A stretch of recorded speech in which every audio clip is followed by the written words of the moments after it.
अस्सलाम वालेकुम वरहमतुल्लाहि वबरकातुहू। रब्बि इश्रह ली सदरी व यस्सिर ली अमरी वहलुल उक़दतम मिन लिसानी यफ़क़हू क़ौली या मुक़ल्लिबल क़ुलूब सब्बित क़ल्बी अला दीनिक रब्बी ज़िदनी इल्मा। इस वक्त ज़ेर बहस है सूरह फ़ातिहा। सूरह फ़ातिहा की फ़जीलत, जैसा कि नाम से ही ज़ाहिर है, फ़ातिह का मतलब है खोलना या शुरू करना।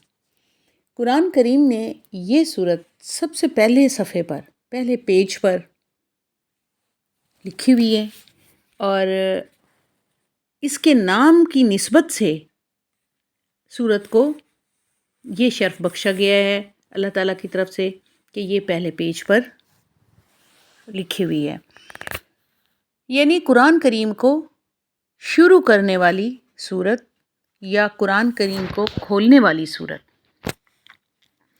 अब सूरह फ़ातिहा, इसके और भी बहुत सारे नाम हैं। चंद एक नाम जो हैं वो ये हैं: उम्मुल किताब, उम्मुल कुरान, सूरत कुरान अज़ीम, असासे कुरान, सूरत सलाह,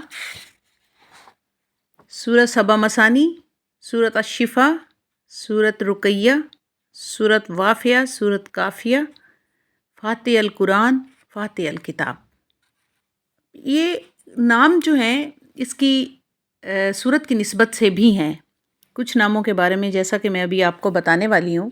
सूरत शिफा इसका नाम है, यानी इस सूरत को अगर पढ़कर किसी मरीज़ पर दम किया जाए तो ज़हर और हर बीमारी के लिए ये शिफा है। इसी तरह सूरत सबा मसानी, इसमें क्योंकि 7 आयात हैं और ये दोहराई जाने वाली सूरत है, बार बार दोहराई जाने वाली सूरत है, इसलिए 7 आयात वाली बार बार दोहराई जाने वाली सूरत सबा मसानी। इसी तरह सूरह अस-सलाह। अब इससे मुराद क्या है? सूरह सलाह, इससे मुराद है नमाज। इस सूरत की क़िरात के बगैर नमाज मुमकिन नहीं। जिस नमाज में आप सूरह फ़ातिहा नहीं पढ़ते वो नमाज नहीं होती। सूरह फ़ातिहा इमाम के पीछे जितने भी मुक्तदी होते हैं उनको या तो इमाम के साथ ये सूरत दोहरानी चाहिए जब वो क़िरात कर रहा हो, या फिर अपने दिल में इसको पढ़ना चाहिए और बाकी की जो क़िरात है उसको खामोशी से सुनना चाहिए। यानी इमाम साहब जब क़िरात कर रहे हैं तो सूरह फ़ातिहा को साथ साथ या तो अपने दिल में दोहराएं या अपने दिल में अलग से पढ़ें और फिर बाकी की जो क़िरात है वो खामोश होकर आप इमाम को सुने। अगर आपने इसमें नमाज में ये सूरत नहीं पढ़ी तो आपकी नमाज है ही नहीं, क्योंकि नमाज का आगाज़ ही इसी सूरत से होता है। अब ये है कि ये एक दुआ भी है जो अल्लाह ताला ने अपने बंदे को सिखाई है।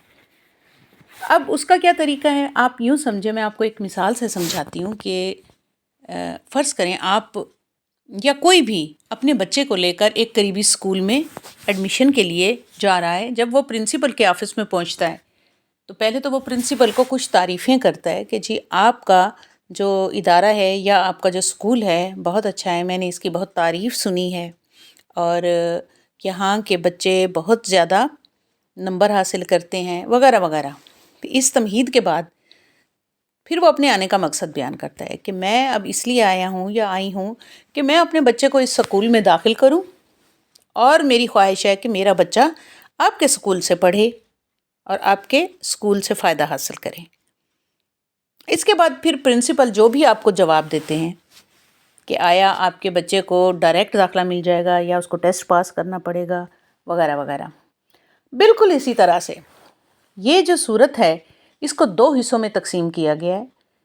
पहला हिस्सा जो है वो अल्लाह ताला की तारीफ़ है, अल्लाह ताला की हम्द व सना है।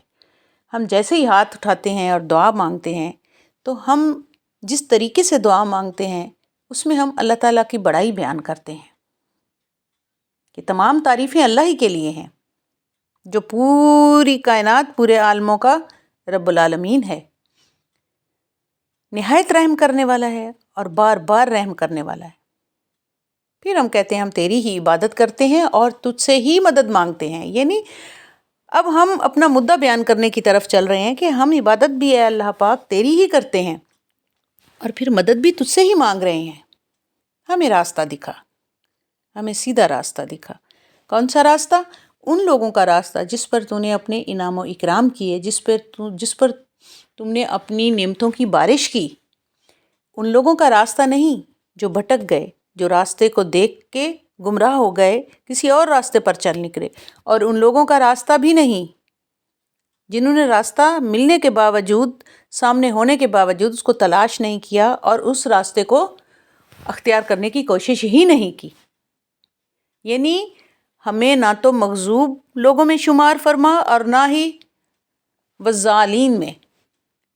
ہمیں وہ راستہ دکھا جن پر تم نے اپنی نعمتیں کی. انعمت علیہم، اور وہ کون لوگ ہیں؟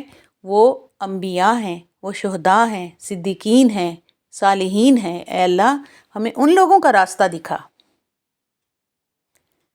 پھر اس کے آخر میں ہم آمین کہتے ہیں. آمین بذات خود بھی ایک دعا ہے. جس بندے کی آمین کے ساتھ فرشتوں کی آمین مل کر اوپر جاتی ہے تو وہ دعا کبھی رد نہیں ہوتی. یعنی جب ہم آمین کہتے ہیں تو فرشتے بھی آمین کہتے ہیں. پھر اس کے جواب میں اب اس خوبصورت انداز میں جب ہم اللہ تعالیٰ سے دعا کرتے ہیں تو پھر اللہ نے ہمارے سامنے قرآن کریم رکھ دیا کہ یہ لو، یہ ہے وہ جواب جو اب میں تمہیں دے رہا ہوں. تم نے مجھ سے راستہ مانگا ہے، یہ ہے وہ راستہ، یہ ہے وہ رہنمائی، یہ ہے وہ ہدایت، یہ ہے وہ روشنی. اس کو مضبوطی سے تھام لو، پکڑ لو تو تم فلاح پا جاؤ گے. ہمیں سورہ فاتحہ کو اپنی ہر دعا کا ایک لازمی حصہ بنا لینا چاہیے. ہمیں اپنی دعا کا آغاز ہی سورہ فاتحہ سے کرنا چاہیے اور اللہ تعالیٰ سے ہر وقت خیر مانگنی چاہیے، رہنمائی مانگنی چاہیے، ہدایت مانگنی چاہیے اور اللہ سے نیکی کی توفیق مانگتے رہنا چاہیے. اللہ تعالیٰ آپ کو اور ہمیں سب کو توفیق عطا کرے کہ ہم اللہ تعالیٰ کی بڑائی بیان کریں اور اس کی عبادت کریں. آمین ثم آمین. السلام علیکم ورحمۃ اللہ.